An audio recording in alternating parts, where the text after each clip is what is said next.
4 new topics selected by you, a whole new conversation. Welcome back to 360 Speedway.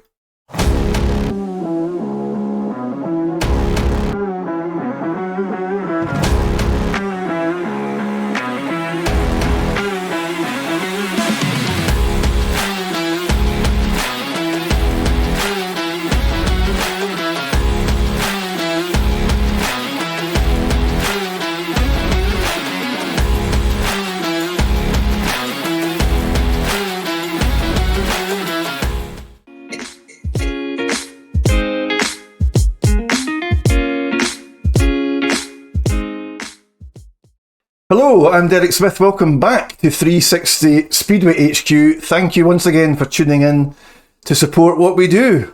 A new week, a whole new conversation, and now some familiar faces to have that conversation with. Let's welcome back collectively, on screen, all at once, and in no particular order, Big Mac, Stuart McDonald, welcome back. Robbo, Stuart Robson, and CJ, thankfully his first name doesn't begin with a B.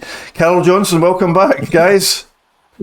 Back in the hot seat once again. I've given you a quick preview already of tonight's discussion topics as voted for by the 360 Speedsters, and we'll see how much homework that you've done tonight, guys. But collectively, this week's Handlebar Heroes. Okay, first of all, thank you for the reception to episode 3, which we broke up into 4 bite-sized chunks. That seems to have been well received. Thank you very much for picking up and watching. On Spotify, there was a little bit of a learning last week, in so much as we can't split up, we can't chunk up the episodes on Spotify.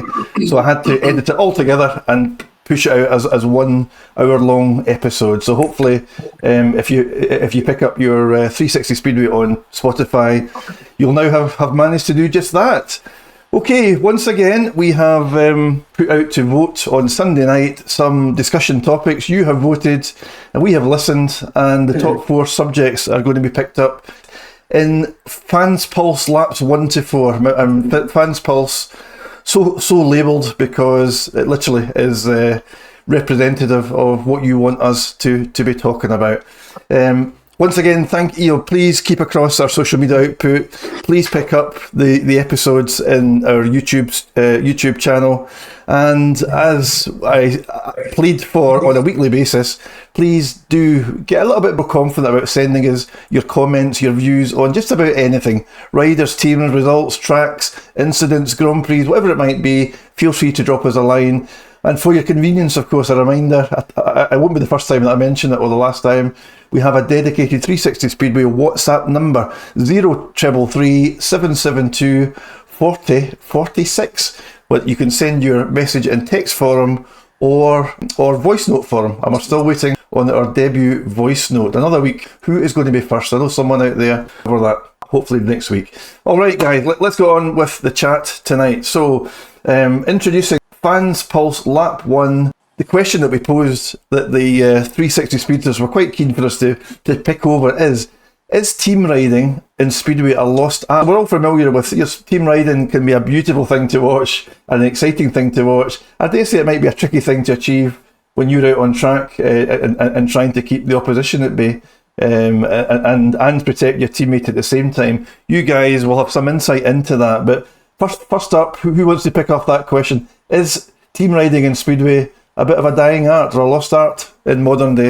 I'll take that one, guys. I think when you look back over the last, I don't know how many years, like 10, 20, 30 years, obviously when I was racing back in the early days with Robbo, I think some of the team riding back then and the tracks in the UK was just phenomenal. You know, you remember the Billy Hamo, the Greg Hancocks, you know, the Courtney brothers, you know, Les Collins, the Carlson brothers. Some of the team riding, you know, back then was phenomenal. But I think if you look at it in this day and age, the sport's got that fast. You know, you look at the size of the tracks now and you look at how hard it is to get that connection around the track. I mean, you watch Bellevue, for instance, and some of the team riding around Bellevue is phenomenal. It really is. I mean, some of the guys are so close together, but I think the tracks are that fast now. You know, the bikes are that fast. I think team riding's just got a little bit more difficult to navigate now. You know, when you look at it, let's say when I was racing back in the day, you know, you had trickier tracks, smaller, you know, and you had to turn the bike a little bit sharper. And I think now it's just a little bit fast for that sort of team riding that we used to have. Sure, and you will have experienced team riding. You'll have attempted it. You'll have exceeded on some occasions, and perhaps not on others. But to Big Mac's point, is the speed of the bikes combined with maybe modern track prep, does that lend itself to team riding? Yeah, I mean, he mentioned Bellevue. Bellevue is probably one of the most difficult tracks to do that because of the size of the place. There's so many lines. And there's so much room on the track, you've to try and cover the whole track with two riders, it's pretty difficult to do.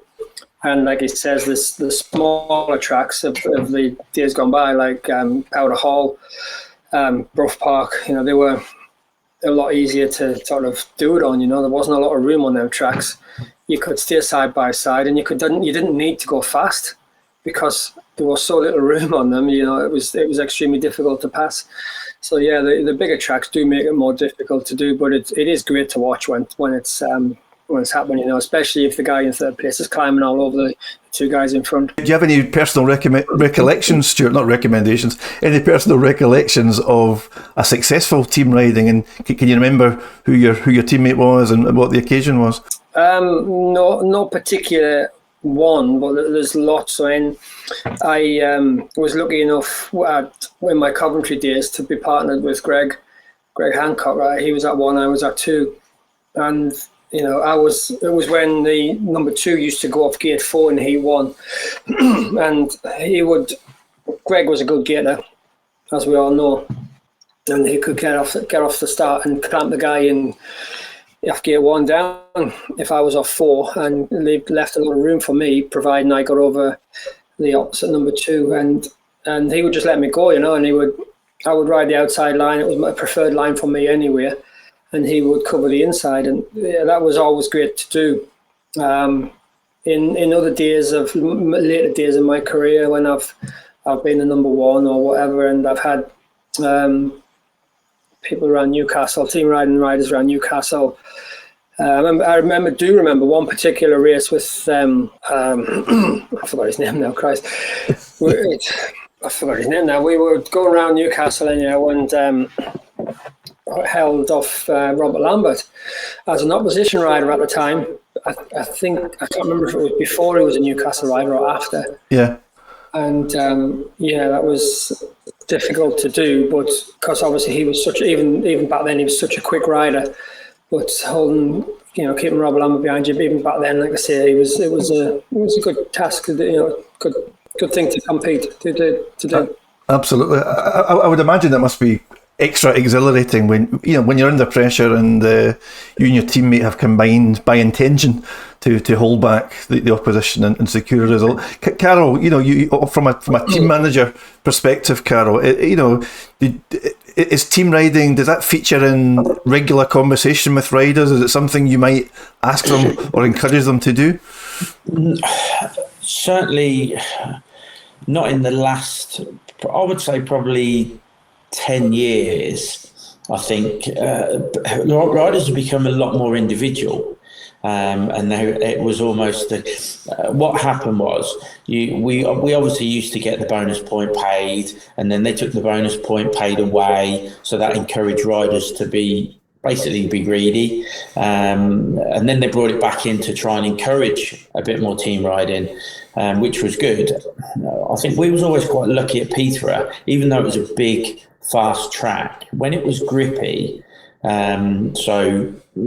Probably going back, that would have been sort of 8-10 years ago when there was a bit of substance there on the outside that would hold a rider on the outside. You could team ride really well at Peterborough, and it was very difficult to pass because the straights are so narrow, but the bends are quite wide. So it was a good track for team riding. But yeah, I think the last 10 years you've seen a lot more as individuals, as speedway riders. It was more all for one rather than, let's look for your teammate. Now it's not very often now you even see a rider looking for his teammate into the first corner, which, Stuart says about, Greg and Billy, and we've seen fantastic riders that they look for their teammate. As soon as they've made the gate, they're looking, right, are they there? Can I help them? You know, and obviously Scotty Nichols was one that was brilliant. You know, for team riding, he was superb. You know, he was unbelievable, really. It's for what he could do on a bike to help others. Yeah, I think, you know, it's been more based on individuals now rather than a team sport. Which is disappointing, but obviously that's the way things have gone. And like you say, bikes being quicker, a little bit more sort of erratic with the tracks. The track prep has a major factor on things, because obviously tracks are a lot slicker. So if you're the rider on the outside, you look at Bomber. Bomber loves a grippy track on the outside, and he'll team ride anyone that will, you know, buzz around the white line. But there's not many tracks now that are prepared like that, and that is the problem.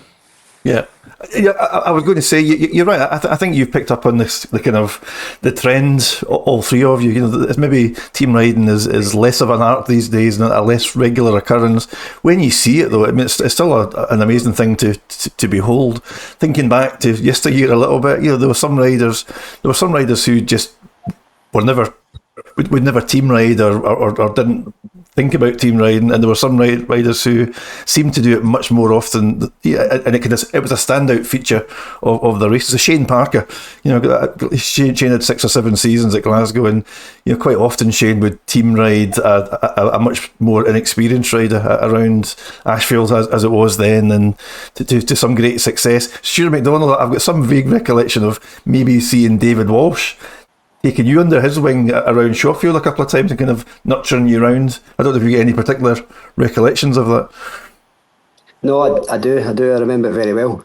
David was phenomenal at the starts, and you know, Cal touched on it there about Scotty Nichols and Chris Harris. You know, I mean, they guys nowadays, they're old school, you know, and they know what it was like for team riding growing up. And you know, David Walsh round Sheffield was just phenomenal for me.